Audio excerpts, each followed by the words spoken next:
Hey deep divers, welcome back to the channel for another deep dive, a rapid fire one today, Definitely rapid fire. into a topic that has the internet buzzing. Oh, yeah. And don't forget to hit that like button, subscribe, and comment below. We love hearing from you.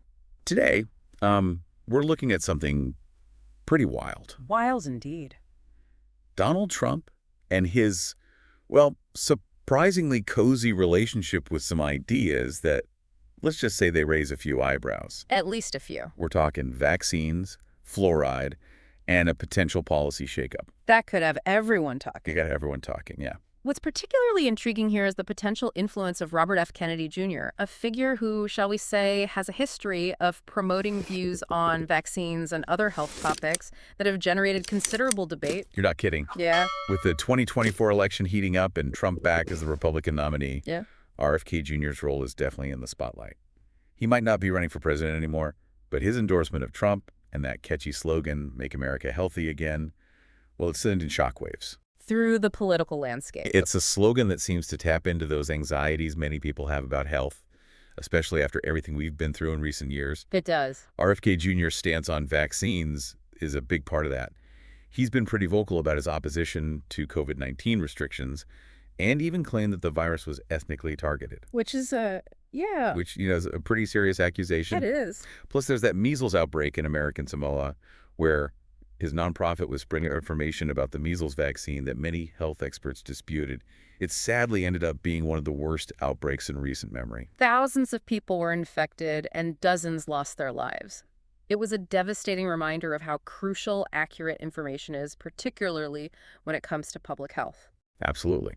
And now we have Trump, who's known for, shall we say, his unique approach to things, signaling that he's open to RFK Jr.'s ideas. Think about this. When asked about RFK Jr.'s views on vaccines, Trump said, and I quote, "I'm going to talk to him and talk to other people, and I'll make a decision, but he's a very talented guy and has strong views." That's a pretty significant statement, wouldn't you say? It certainly raises questions about how a potential Trump administration might approach public health policy, especially given that these views differ from what we typically see from major political figures. Right. And it's not just vaccines on the table. RFK Jr. has also talked about removing fluoride from drinking water, which has definitely sparked debate in the scientific community. Trump's response: "I haven't talked to him about it yet, but it sounds okay to me." Makes you wonder It does. how much weight scientific evidence will have in these potential policy decisions. Well, that's what makes this whole situation so interesting. Fluoride, as you know, has been shown to be very beneficial for dental health. It helps strengthen tooth enamel and makes teeth more resistant to decay, especially in children. Adding fluoride to drinking water has been a major public health success story, reducing tooth decay by a significant margin. You're telling me I practically grew up in the dentist's chair getting fluoride treatments. I hear you.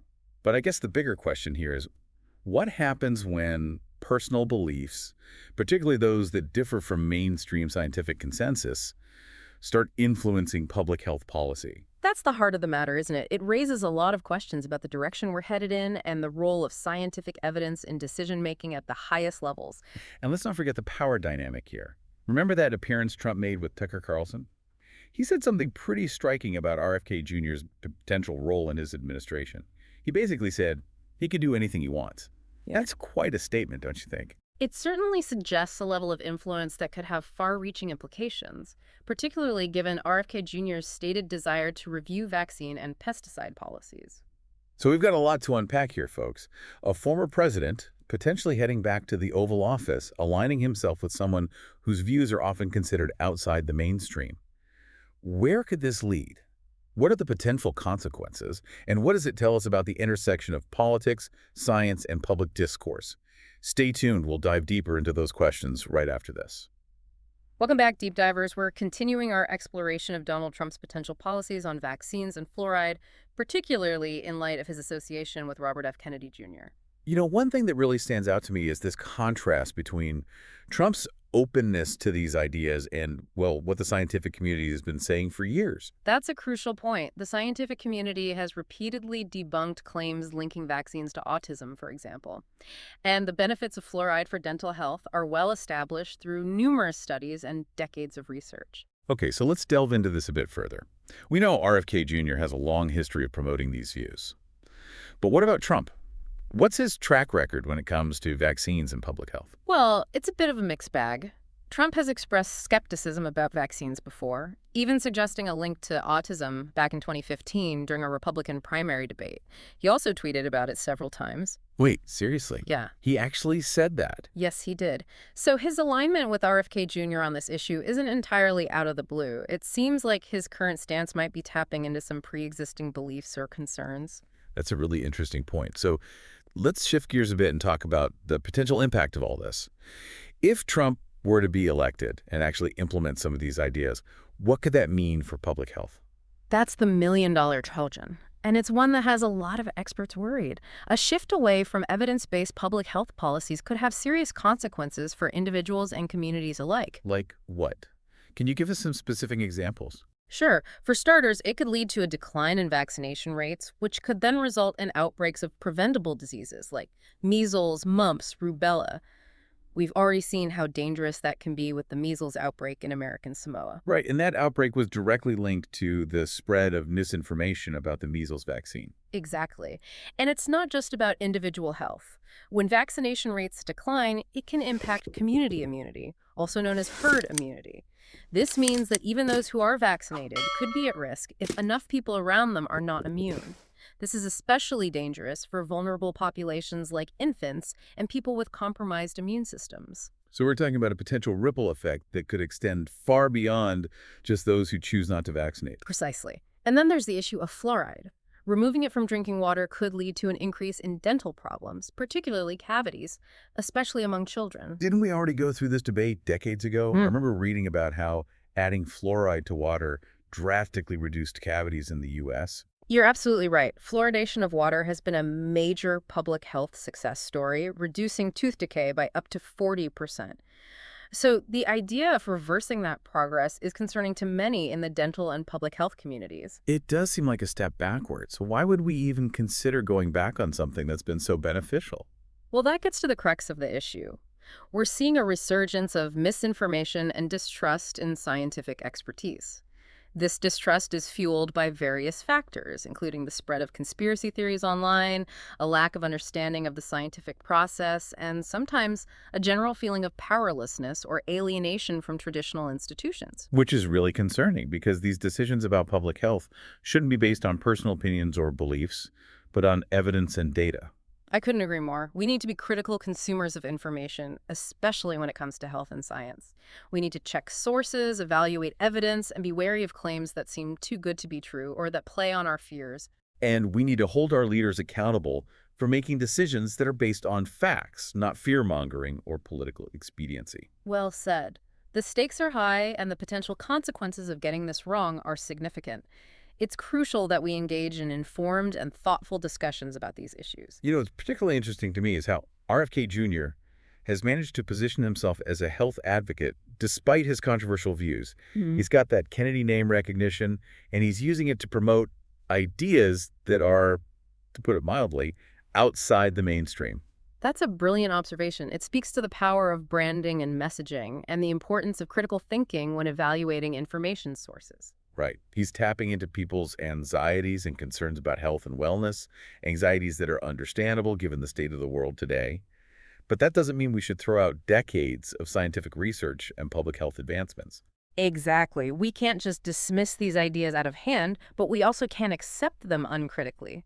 We need to ask questions, demand evidence, and hold our leaders accountable for the decisions they make that impact our health and well-being. So what are some key takeaways from all of this? What do our listeners need to keep in mind as we head into the final stretch of this election? Well, first and foremost, we need to be aware of the potential shift in public health policy that's on the table. And the fact that this shift is being driven by ideas that are not supported by scientific evidence. Precisely.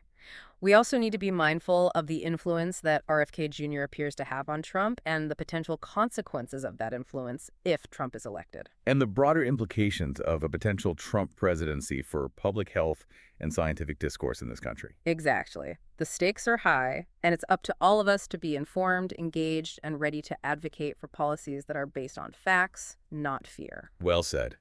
Welcome back, Deep Divers. We've been unpacking this potential policy earthquake surrounding vaccines and fluoride.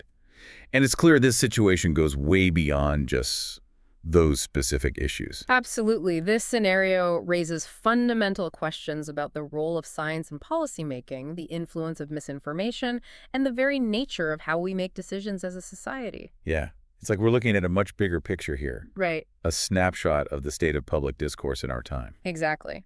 This situation highlights a growing trend of distrust in institutions and experts, and even the very idea of evidence-based decision-making. Yeah.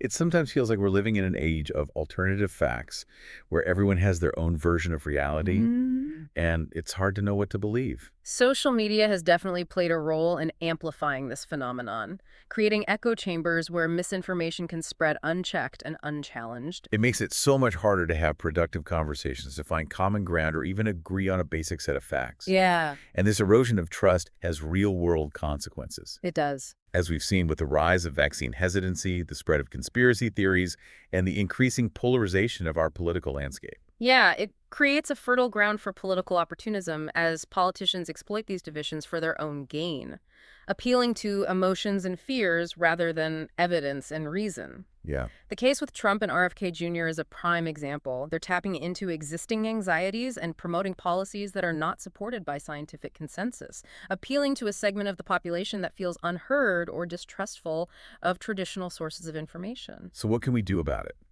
How do we combat misinformation, rebuild trust, and ensure that public policy is grounded in facts, not fear? It's a complex challenge, but it starts with education.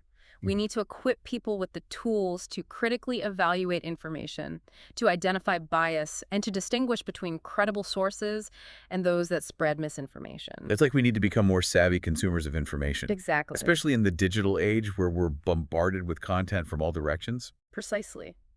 We also need to foster a culture of respectful dialogue, where people can disagree without resorting to personal attacks or conspiracy theories. It's about listening to each other, trying to understand different perspectives, and being willing to change our minds when presented with new evidence. And crucially, we need to hold our leaders accountable, demand transparency, and insist on evidence-based decision-making regardless of political affiliation. That's a tall order, but it feels essential if we want to safeguard public health, protect our democracy, and ensure a future where facts matter. Well said. The stakes are high, but I believe we have the capacity to meet this challenge. I agree. It's going to take a collective effort from all of us, individuals, communities, and institutions, to push back against misinformation, promote critical thinking, and advocate for policies grounded in evidence and reason. The human spirit is resilient, and I believe that we can overcome these challenges and build a better, more informed future for ourselves and generations to come. Well, deep divers, that wraps up our deep dive into this complex and thought-provoking issue. We hope you found it informative, engaging, and maybe even a little empowering. Remember, knowledge is power, and critical thinking is our best defense against misinformation. And don't forget to like, subscribe, and leave a comment below. Let us know your thoughts on this topic and what other deep dives you'd like to see in the future. Until next time, stay curious, stay informed, and stay engaged. And remember, deep divers, the truth is out there, but it's up to all of us to find it, to question it, and to use it to build a better world.